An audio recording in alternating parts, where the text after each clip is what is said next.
Tout d'abord, le salut que vous possédez, si je peux restreindre le sens du mot salut à votre nouvelle naissance, votre salut apporte peu en lui-même au royaume de Dieu. Mais avant que vous ne vous offensiez pour cela, réfléchissez un petit instant. Je vais répéter cela. Votre salut apporte bien peu au royaume de Dieu. Je n'ai pas dit rien du tout, mais bien peu pour le royaume de Dieu. Que voulez-vous dire, Jimmy Swaggart? Tout simplement que votre salut, votre nouvelle naissance, votre conversion, que vous le vouliez ou non, tout cela vous apporte beaucoup de bien, une éternité de bien. Comme je l'ai dit, c'est important, très important même. C'est la chose la plus importante qui soit arrivée dans votre vie. Mais cela n'apportera rien au royaume de Dieu. Si après, vous n'allez pas plus loin que cela. Vous entendez? Comprenez-vous ce que je vous dis?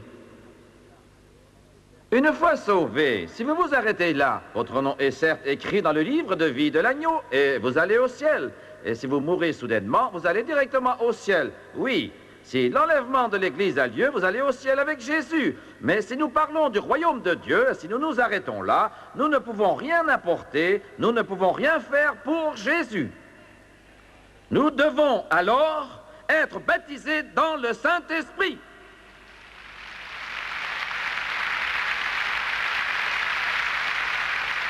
Voilà pourquoi Jésus-Christ a dit, il leur a commandé d'aller à Jérusalem. Ils étaient sauvés, c'étaient des hommes, des femmes de Dieu, mais sans cette puissance, ils ne pouvaient rien faire. Aux yeux de Dieu, c'est si important pour l'Église que les mots me manquent et je ne peux trouver l'exacte et parfaite terminologie qui pourrait vous montrer leur importance. Des confessions entières sont devenues riches. Elles ont bâti de vraies cathédrales. Il n'y a rien de mal à tout cela. Elles ont formé leurs prédicateurs, mais elles ont négligé et ignoré ce dont je parle ce soir. Elles en sont mortes d'une mort absolue, vraie, complète, mort, au point qu'elles n'ont plus aucune valeur terrestre ni céleste. Elles pourraient renoncer à tout et le ciel ne s'en rendrait pas compte. Écoutez-vous ce que je vous explique.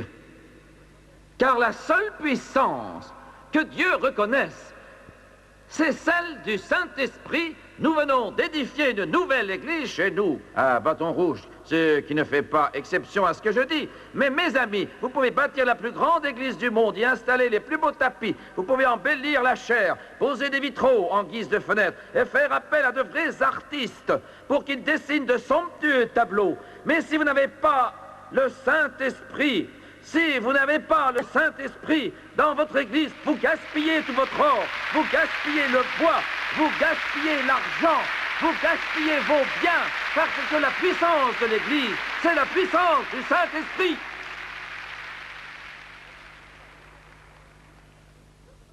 Et je n'hésite pas à proclamer cela. Je ne recule pas devant cela. Je le dis avec hardiesse, car je sais comment le dire. Les églises baptistes ont besoin du Saint-Esprit. Les églises des assemblées de Dieu ont besoin du Saint-Esprit. Les églises méthodistes ont besoin de l'Esprit. L'Église de Dieu a besoin du Saint-Esprit. Vous aussi, vous en avez besoin.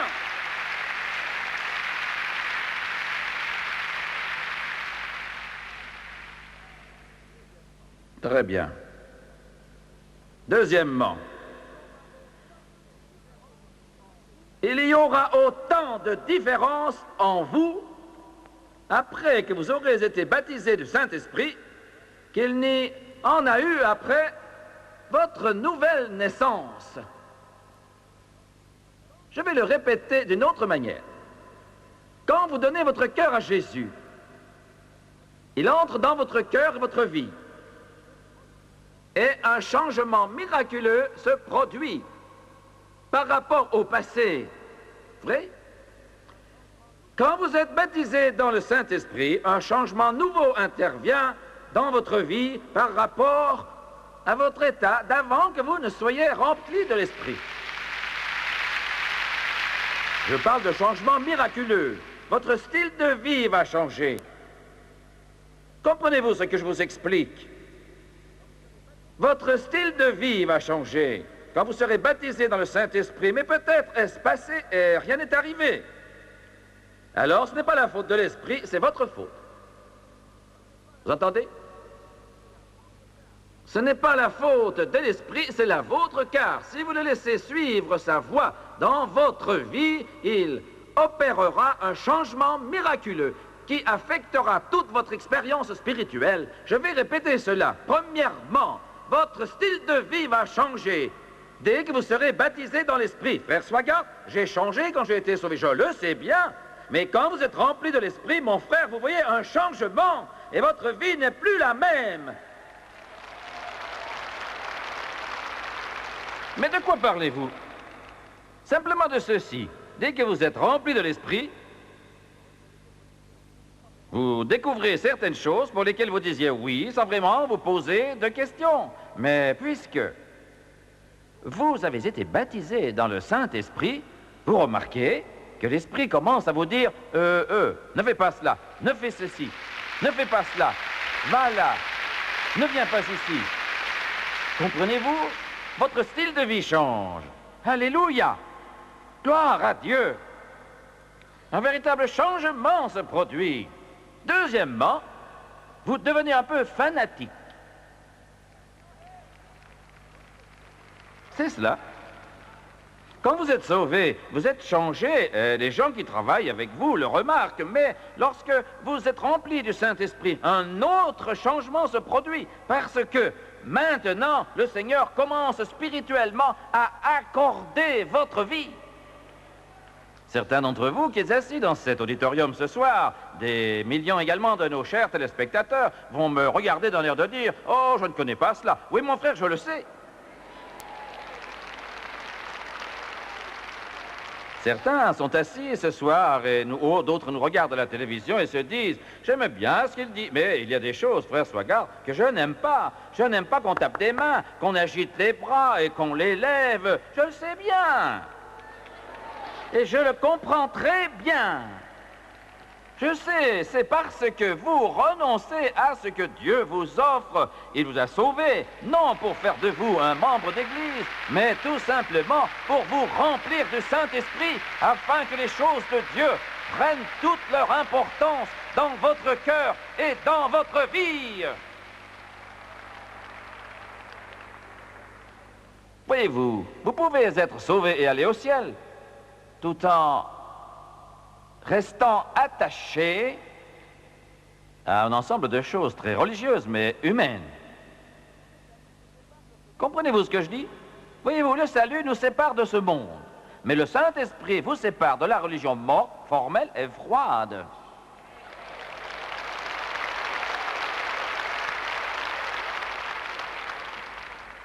Quand vous êtes rempli du Saint-Esprit, c'est votre style de vie qui change. Ce qui veut dire qu'avant d'être rempli du Saint-Esprit, vous étiez quelque peu différent, mais c'est plutôt dans vos pratiques que vous aviez changé. Mais quand vous êtes rempli du Saint-Esprit, l'Église entre en vous. Comprenez-vous cela? L'Église entre en vous. Et partout où vous allez, c'est l'Église. Quand vous allez au travail, c'est l'Église. Quand vous êtes chez vous, c'est l'Église. Quand vous êtes dans la rue, c'est l'Église. Quand vous allez quelque part, c'est l'Église. Car celui qui est en vous, celui qui est en vous, coule comme un fleuve. Et de votre être intérieur coule alors des fleuves d'eau vive. Seigneur, quelle vie glorieuse! Alléluia! Quand vous êtes sauvés, tout est transformé. Je vais m'occuper de vous, pentecôtistes, vous qui avez reçu le Saint-Esprit, mais qui avez ralenti. Vous avez ralenti. Alors écoutez-moi bien, ou écoutez un prédicateur, quel qu'il soit, qui prêche l'évangile de Jésus sous l'onction puissante du Saint-Esprit. Asseyez-vous un instant seulement et ne dites pas Amen, ne dites pas gloire à Dieu, vous ne répondez pas un mot si jamais le fleuve ne coule pas dans votre cœur et dans votre vie.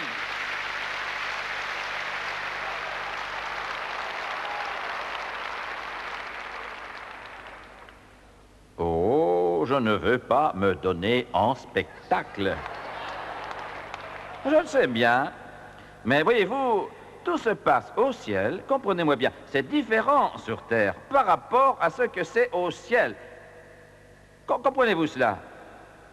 Voyez-vous, les choses qui paraissent bien sur terre ne le paraissent pas au ciel. Vous allez à l'église et vous vous asseyez et vous restez tranquille là pendant des heures. Tout cela peut paraître correct sur terre, mais il n'en est rien au ciel. Comprenez-vous? Gloire, comprenez-vous? Les anges chantent sur des monts glorieux, les anges adorent Dieu, les chérubins s'écrient « Saint, Saint, Saint !» Et au ciel, ils vous attendent pour crier leur louange au Dieu Tout-Puissant.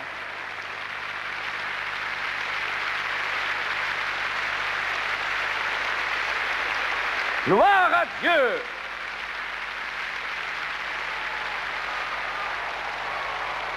Que le nom de l'Éternel soit béni, soit loué. Gloire à Dieu, gloire à l'Éternel. Alléluia!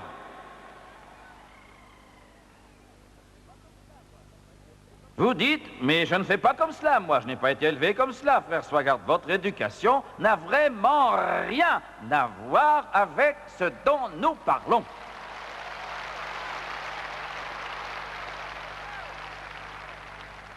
Mais j'ai fréquenté l'église depuis toujours, c'était différent. Cela n'a rien à voir, mon cher. Oh, mais ce n'est pas mon genre. Ah, mon frère, quand le fleuve entre en toi et commence à couler, il doit y avoir une réaction, car Dieu t'a sauvé et t'a rempli du Saint-Esprit, afin que tu ailles et que tu effraies l'enfer, que tu dépouilles les puissances des ténèbres et que tu libères les captifs.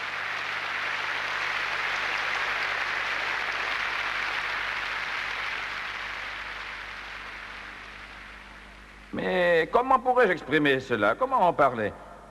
Chaque clameur, chaque louange sur terre, chaque exclamation que le Saint-Esprit inspire devrait faire tressaillir les chrétiens. Il doit en être ainsi. Voyez-vous la différence? Oui, le monde est heureux quand il achète un vêtement. Il est heureux. Et s'il y trouve un défaut, il est malheureux. Quand il achète une voiture, il est heureux, mais que la boue la salisse, et il est malheureux. Vous suivez? C'est comme cela, les montagnes russes. Chrétiens, ce qui arrive n'a rien à faire avec ce qui vous arrive, parce que vous n'avez pas le bonheur, mais vous avez la joie, la joie, la joie, la joie. La joie du Seigneur sera votre force.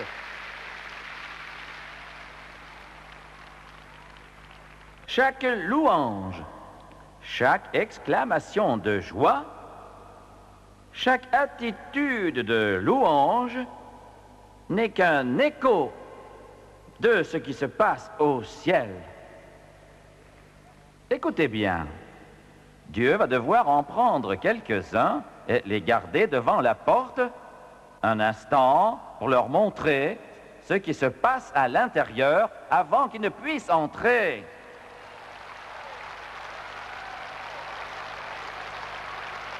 Gloire!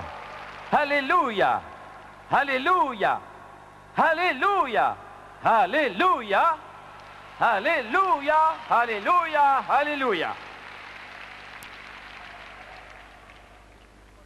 Car lorsque le Saint-Esprit agit librement, tout change dans votre vie. Je dois reconnaître, cependant, que des milliers, que dis-je, des centaines de milliers de chrétiens ont déjà été remplis du Saint-Esprit et n'ont pas beaucoup avancé depuis. Très bien. Mais votre attitude générale envers l'Évangile va changer. Elle va changer entièrement. Votre expérience va calquer le livre des actes. Oui. J'étais à Détroit un jour pour des réunions pendant plusieurs jours. Nous sommes allés souvent à Détroit. Un frère m'a appelé un matin, un samedi matin. Il était le pasteur d'une église importante de cette ville, peu importe laquelle. C'était une église importante de cette ville. Je ne connaissais pas cet homme, mais il m'a dit, frère Swaggart, il m'a appelé pendant 1 heure, il m'a dit, mon église se dessèche, elle se meurt, personne ne vient. Il a dit, il n'y a plus d'intérêt, et si les gens ressentent la moindre chose pour Jésus, a-t-il dit, je ne sais pas, je n'ai rien perçu. Il a ajouté, je suis malheureux, je pense me retirer, fermer ma Bible, je vais arrêter, me retirer du ministère. Nous avons parlé pendant 1 heure, et à la fin, après l'avoir bien écouté, j'ai décidé de lui dire quelques mots. J'ai dit, mon frère, il te faut le Saint-Esprit. Voilà le fond du problème. Et alors, ce jeune prédicateur congrégationaliste m'a répondu, très bien. Il a dit, j'ai au moins 100, ou plutôt 1 millier de questions à poser. Il a dit, je ne sais que faire, je ne connais pas la réponse au sujet de l'esprit, et j'aimerais vous interroger. Et j'ai dit, bon, alors, je peux vous recevoir samedi prochain, le matin, à 8 heures précises. Et il a dit, d'accord. Le samedi matin, pour résumer l'histoire, j'étais là. Nous étions dans une pièce, j'étais alors au tabernacle de Brightmoor. Ils ont changé d'église depuis, mais c'était une grande salle de prière qui se trouvait près de l'estrade. C'était une grande pièce qui devait être, disons par exemple, aussi grande que cette estrade. C'était une salle de prière de la grande église de Brightmoor. Je suis allé aux environs de 8 heures du matin, au moins, mais il n'était pas là, du moins au tout début. J'ai attendu un peu et je me suis dit, je ne pense pas qu'il viendra. Et vers 8h10, j'ai vu cet homme entrer. Je pensais qu'il s'agissait d'un gentleman, mais quelque chose s'était produit alors. Il n'est pas entré simplement, il est entré en criant. Je me rappelle, il disait « Gloire au Seigneur, Alléluia », mais alors ce n'était pas un pasteur congrégationaliste. Il dansait près de moi et il descendait la pièce en criant les bras en l'air, tandis que je le regardais se démener. Je ne le connaissais pas, je pensais qu'il s'agissait de l'homme que je devais rencontrer, et j'avais une idée de ce qui était arrivé. Et quelques minutes plus tard, je l'ai rejoint, je me suis mis à louer Dieu avec lui. Et un peu plus tard, il m'a dit, frère Swaggart, je m'excuse. J'ai dit, pourquoi? Il a dit, je regrette, je n'ai pas pu attendre.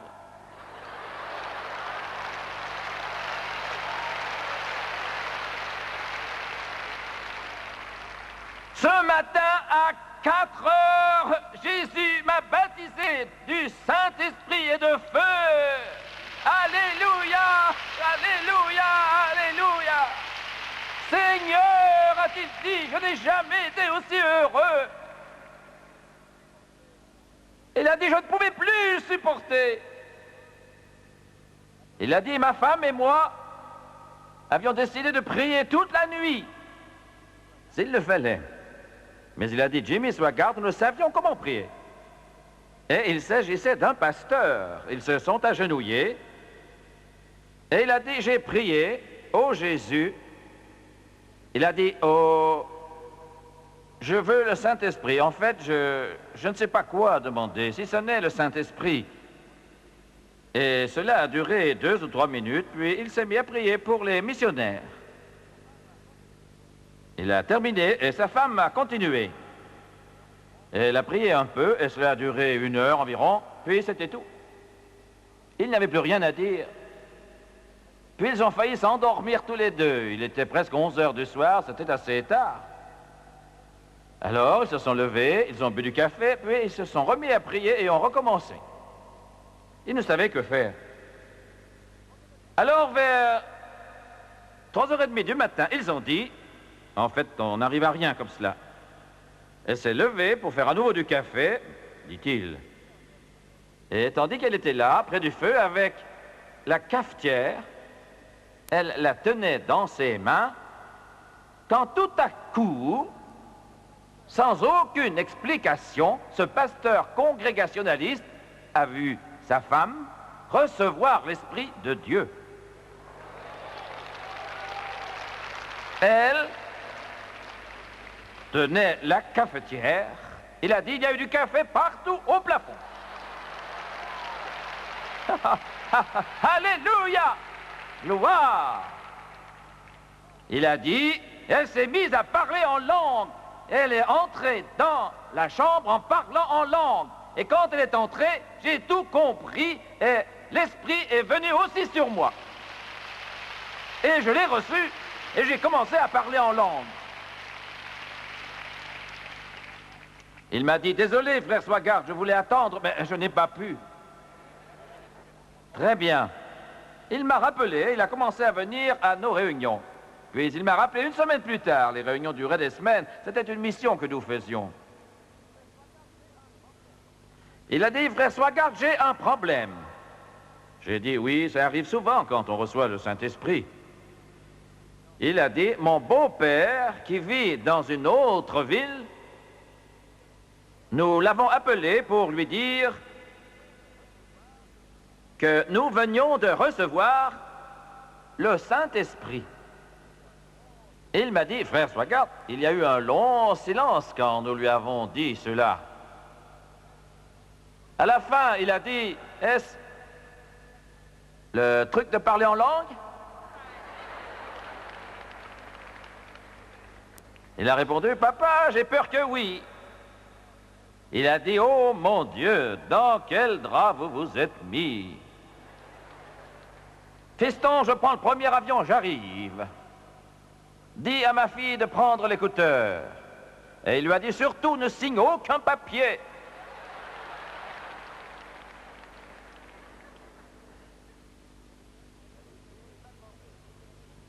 Il a dit, puis il m'a demandé comment j'avais reçu l'Esprit et je lui ai parlé de vous. Alors, il veut vous voir, vous.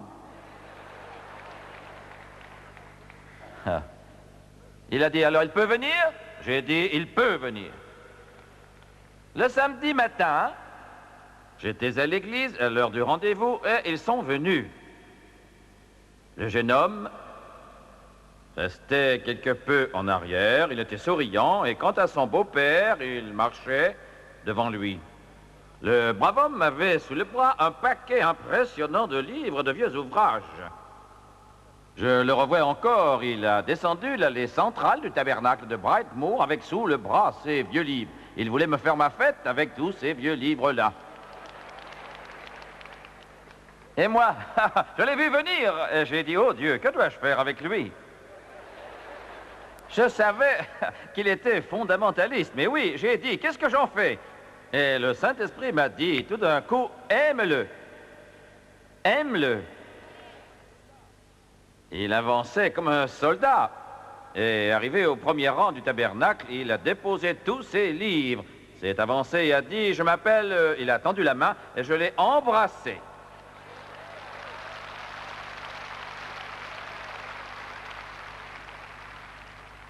Il a eu l'air effrayé.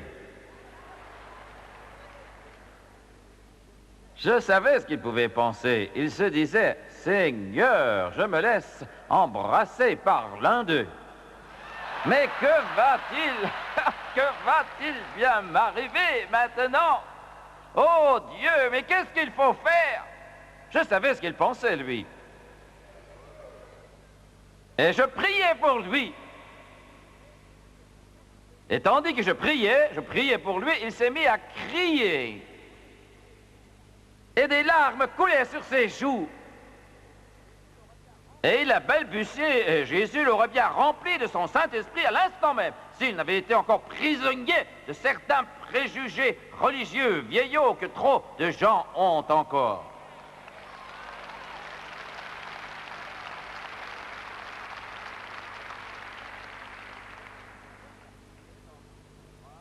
Alors il a fouillé dans tous ses ouvrages et il a dit, ça n'avait pas beaucoup de sens, je le sais. Il a dit, prouvez-le-moi d'après la Bible. Mais c'est la chose la plus facile à faire. J'ai dit, bon, prenons acte 2, acte 8, acte 9, acte 10. Et il a dit, je hais les actes. Je les hais. Prouvez-le-moi d'après l'Ancien Testament. J'ai sauté sur Ésaïe. C'est par des lèvres balbutiantes que l'Éternel parlera à ce peuple. Il lui disait, voici le repos, laissez reposer celui qui est fatigué. Je me souviens qu'il est tombé comme une masse. Et il a dit, oh mon Dieu, vous saviez que c'était dans l'Ancien Testament aussi? Il s'est affalé. Je me suis approché, je lui ai dit que nous l'aimions, et j'ai ajouté, votre beau-fils vient de recevoir les armes pour prêcher. Il a dit, frère Swaggart, il a tous les diplômes imaginables. J'ai dit, je le sais, mais il a eu le meilleur la semaine passée.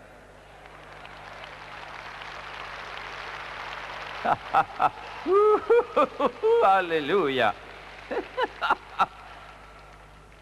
Il a dit, bon, je le reconnais. Je regrette de devoir le reconnaître. Mais avant qu'il ne reçoive ce que vous appelez le Saint-Esprit et le parler en langue, c'était le prédicateur le plus ennuyeux que j'ai jamais entendu de toute ma vie. Il a dit, hier soir, je l'ai entendu et j'ai réalisé tout le changement.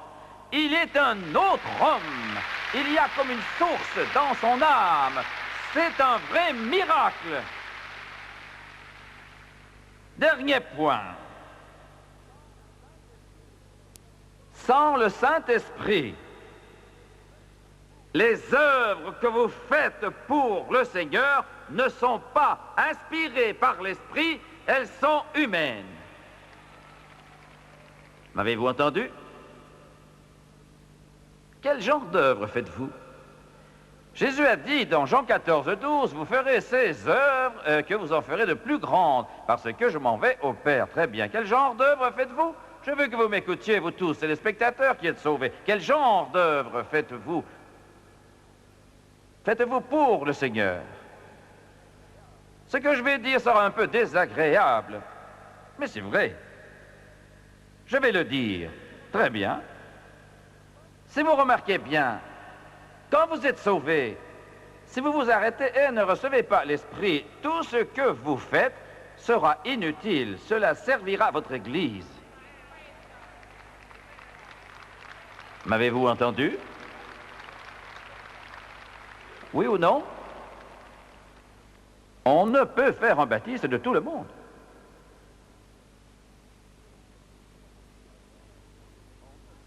Vous entendez?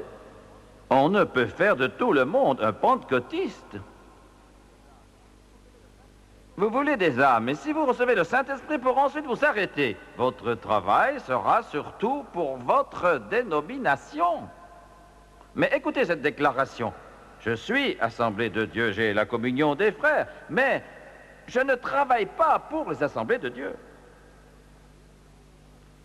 Il y a des villes où je n'aime pas envoyer des gens dans nos assemblées parce que l'Église n'y est pas vivante. Je ne travaille pas pour mon mouvement, même si j'aime le mouvement auquel j'appartiens. J'essaie de faire sa volonté, son œuvre. Et je vous invite à aller dans une église remplie de l'Esprit, où la puissance de Dieu agit. Peu importe si c'est une assemblée de Dieu, ou une église de Dieu, ou une église baptiste, ou nazaréenne, peu importe son nom. Cela est-il bien clair? J'essaie de faire son œuvre. Et vous, ensuite, ferez son œuvre. Vous m'entendez? Et non, l'œuvre de votre assemblée. Oh, votre assemblée, votre église peut être bénie par vous. Je ne dis pas non, et j'espère que vous comprenez ce que je dis. Mais votre engagement est changé. Vous me suivez? Vous aimerez toujours votre église. Il n'est pas question de l'oublier ni de la quitter. Je ne veux pas dire cela. Certains l'ont fait. Et certains devraient le faire.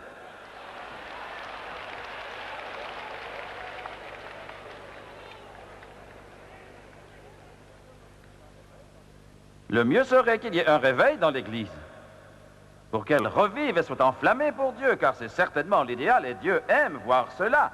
Mais si cela n'arrive pas, allez où Dieu se manifeste, même si c'est sous un arbre.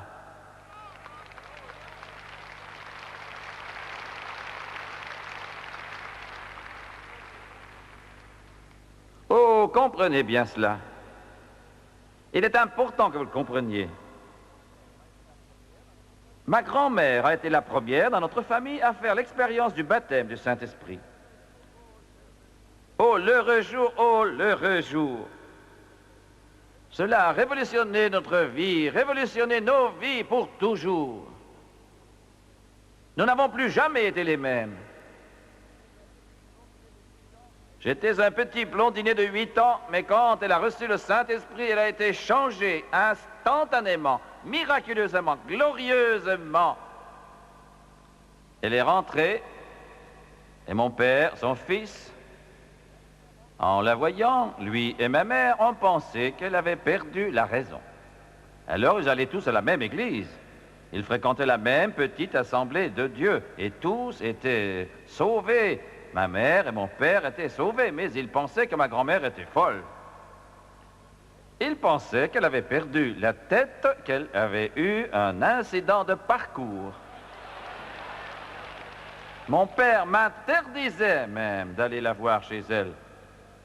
En fait, il m'avait même dit, si tu y vas, fiston, je te frapperai jusqu'au sang. Ne t'y essaye pas, cela se passait pendant l'été, il n'y avait pas d'école, n'y retourne pas. J'y étais allé plusieurs fois. Et je l'avais entendu me dire comment Jésus l'avait rempli de l'Esprit. Or, quand vous entrevoyez ce dont je vous parle, vous m'entendez? Quand vous entrevoyez ce que je vous décris, vous désirez à tout prix le recevoir. Quant à mon père, je savais qu'il avait parlé sérieusement. Je revois encore la scène devant notre porche. C'était un porche couvert, comme ceux de l'époque. On n'en fait plus de ce genre, des porches couverts. Il était environ 8 heures du matin et je m'étais lancé dehors pour aller chez ma grand-mère. J'avais appelé mamie, j'allais chez mamie. Il le savait, il m'a attrapé. Comme cela. Et je savais qu'il ne riait pas, c'était vraiment un homme, il savait ce qu'il disait. Il m'a fait tourner et m'a demandé, « Où vas-tu, fiston ?» Et moi, j'ai murmuré un peu. Je ne voulais pas lui dire, parce qu'il m'avait interdit d'y retourner. « Elle va te remplir la tête de ces histoires, de se parler en langue. » Voyez-vous, je sais d'où vous venez la plupart, je le sais. Alors, il m'a dit, si tu y retournes une seule fois, une seule, je retire ma ceinture, et quand j'en aurai fini avec toi, fiston, tu n'auras plus envie de voir ta grand-mère. J'ai dit oui, pas. Il est rentré à la maison, et il savait ce que j'allais faire. Je savais qu'il me battrait. Il ne le savait pas, mais moi, oui. Je suis allé droit à la porte. Et pourquoi? Pour aller chez ma grand-mère. Et aussi vite que possible. Je suis entré en trombe, comme je l'avais fait le jour d'avant, le jour d'avant, le jour d'avant, le jour d'avant. Et j'ai tiré sur sa manche en disant, « Mamie, je l'appelais ainsi, je veux que tu me racontes comment Jésus t'a rempli du Saint-Esprit. » Or, elle me l'avait raconté 20 fois. Je la connaissais par cœur. Je savais ce qu'elle allait dire. Elle me le disait 3 fois par jour. C'est pourquoi mon père voulait me battre, parce que j'y allais 3 fois par jour. Je n'avais que 8 ans, j'y allais à 8 heures du matin, à 1 heure de l'après-midi, et encore vers 6 heures l'après-midi. Je disais la même chose, et elle me racontait la même histoire, comment Jésus l'avait rempli du Saint-Esprit. Je connaissais l'histoire. Je pouvais la raconter mieux qu'elle. Je savais comment elle commençait. Je connaissais les mots qu'elle emploierait. Mais vous saviez pourquoi j'y allais? Je n'avais que 8 ans et j'avais plus de sens spirituel que la plupart de nos théologiens. Vous savez pourquoi? J'y allais et une fois là-bas, je m'asseyais sur le plancher. Je ne peux plus le faire, mais je m'asseyais à l'indienne sur le plancher. Elle s'asseyait sur une chaise et alors je la fixais des yeux. Elle préparait une tasse de thé chaud, elle le goûtait, s'asseyait, sans plus toucher à son thé, car elle était toute occupée à me dire comment Jésus l'avait baptisé de l'Esprit. Je m'asseyais et j'attendais. Je n'avais que 8 ans, je ne savais rien de la théologie et de tout le reste, mais je connaissais la suite. Et quand elle me racontait comment le Saint-Esprit l'avait remplie, alors je savais ce qu'elle allait dire. Je connaissais même les mots. Mais je savais aussi autre chose. Quand elle en arrivait là, la puissance de Dieu descendait sur elle, et chaque fois, elle levait la main droite vers le ciel, comme cela.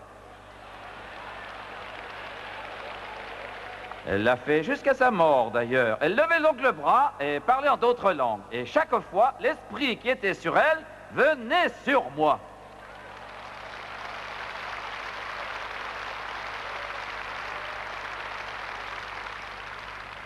Alléluia! Je sentais la chair de poule dans tout mon corps. La racine de mes cheveux frissonnait et je sentais la puissance de Dieu. Et je restais assis en disant, je le veux, moi aussi.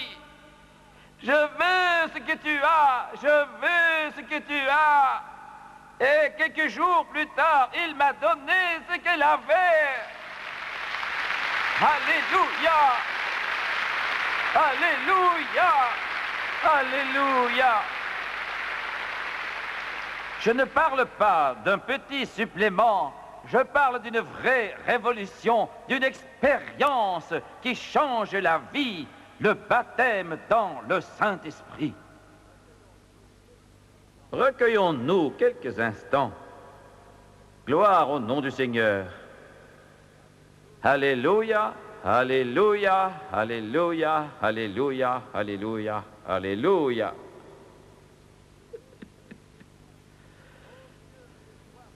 Ô Dieu, j'ai soif de toi. Je suis lassé de la chair. Je suis lassé, ô Dieu, des piteuses voix humaines. Que ton esprit agisse, qu'il agisse en Afrique. Ô Dieu, remplis-les de ton esprit, qui coule dans toute l'Europe, en Amérique centrale et du Sud, aux Philippines et en Asie, et dans les îles de la mer. Tu as dit, je répandrai de mon esprit sur toute chair.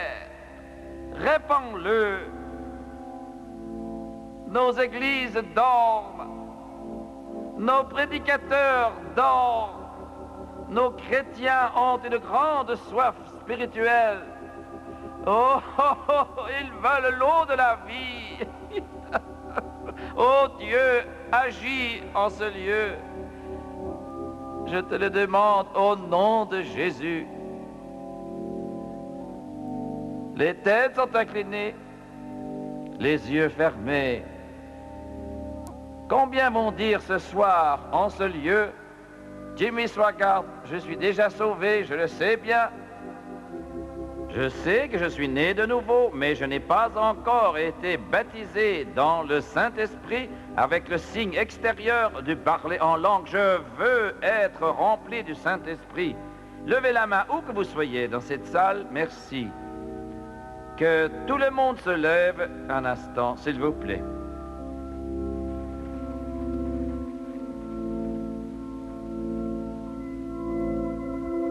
Gloire à Dieu. Écoutez attentivement, pensez maintenant à Jésus.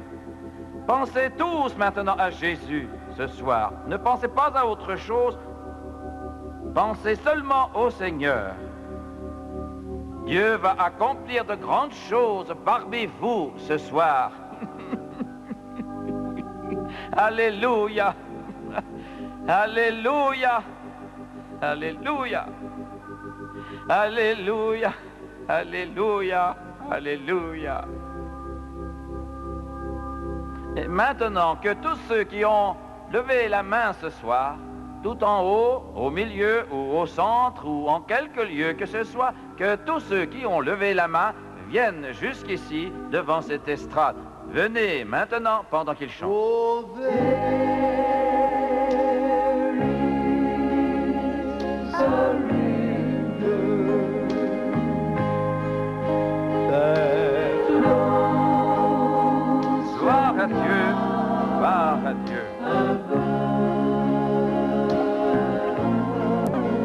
Alléluia, Alléluia.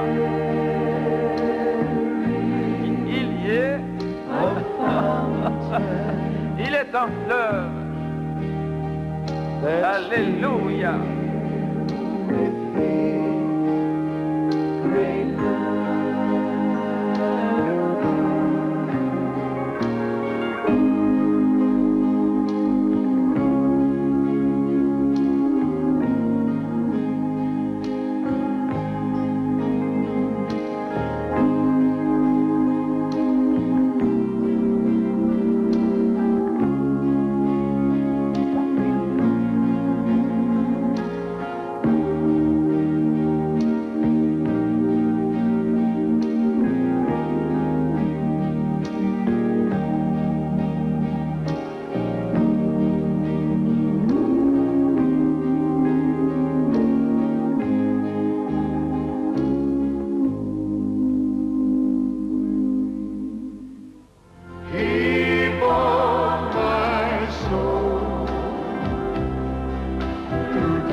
Sometimes the days are long and they're filled with care.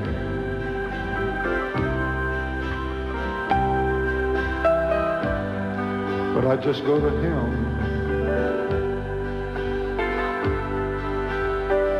and with each prayer, oh, He bids me stay. And He gives new strength to me. He bought my soul through death at Calvary. Each drop of blood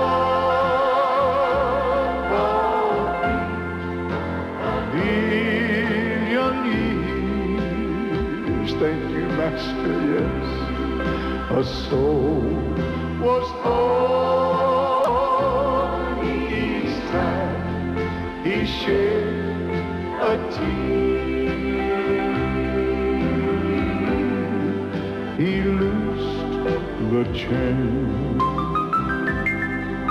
that fettered you and me. He bought my soul through death at Calvary.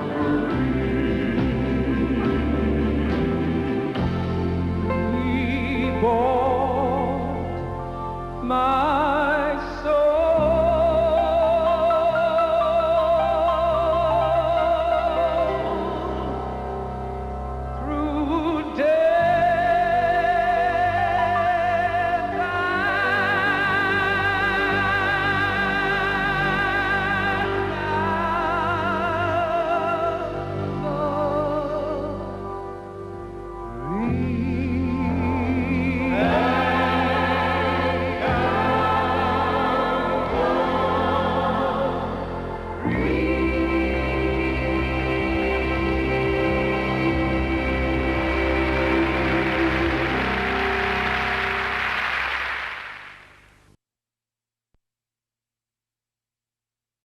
l'esprit qui était sur elle venait sur moi.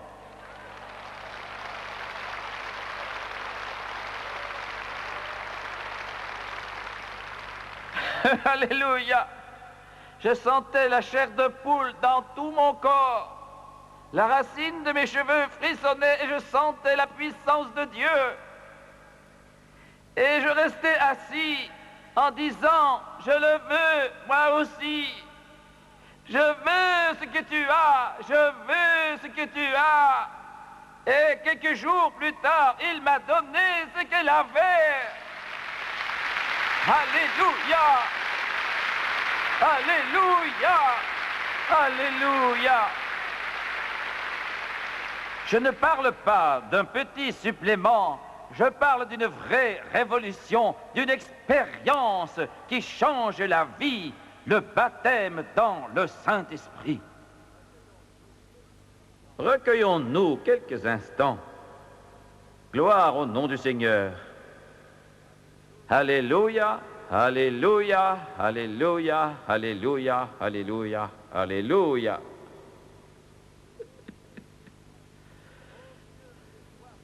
Ô Dieu, j'ai soif de toi. Je suis lassé de la chair. Je suis lassé, ô Dieu, des piteuses voix humaines. Que ton esprit agisse, qu'il agisse en Afrique.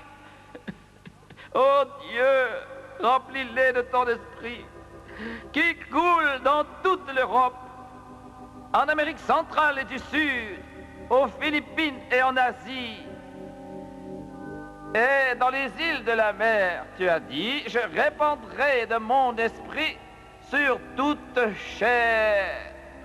Répands-le.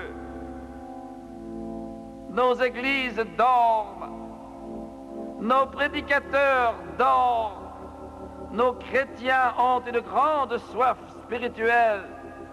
Oh, oh, oh, ils veulent l'eau de la vie.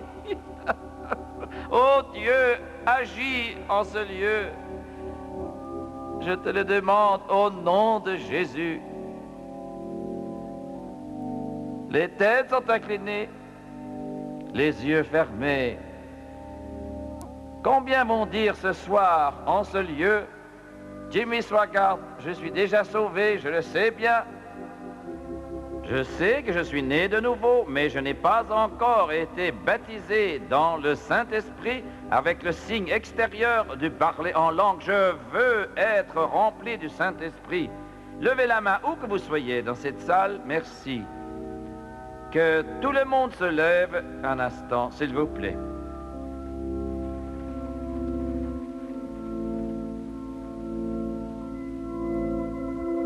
Gloire à Dieu.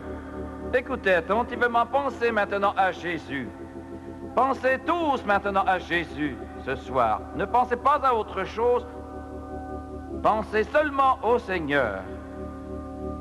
Dieu va accomplir de grandes choses parmi vous ce soir. Alléluia. Alléluia. Alléluia. Alléluia. Alléluia. Alléluia. Et maintenant que tous ceux qui ont levé la main ce soir, tout en haut, au milieu ou au centre ou en quelque lieu que ce soit, que tous ceux qui ont levé la main viennent jusqu'ici devant cette estrade. Venez maintenant pendant qu'ils chantent. Oh, there is a river that flows Gloire à Dieu, gloire à Dieu. Alléluia, alléluia. Il y est. Il est un fleuve. Alléluia.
the days are long and they're filled with care.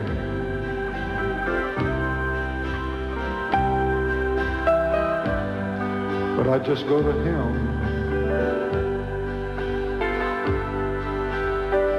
and with each prayer, oh, he bids me stay, and he gives new strength to me. He bought my soul through death at Calvary. Each drop of blood bought me a million years. Thank you, Master, yes. A soul was born each time he shed a tear. He loosed the chain that fettered you and me. He bought my soul through death at Calvary. He bought my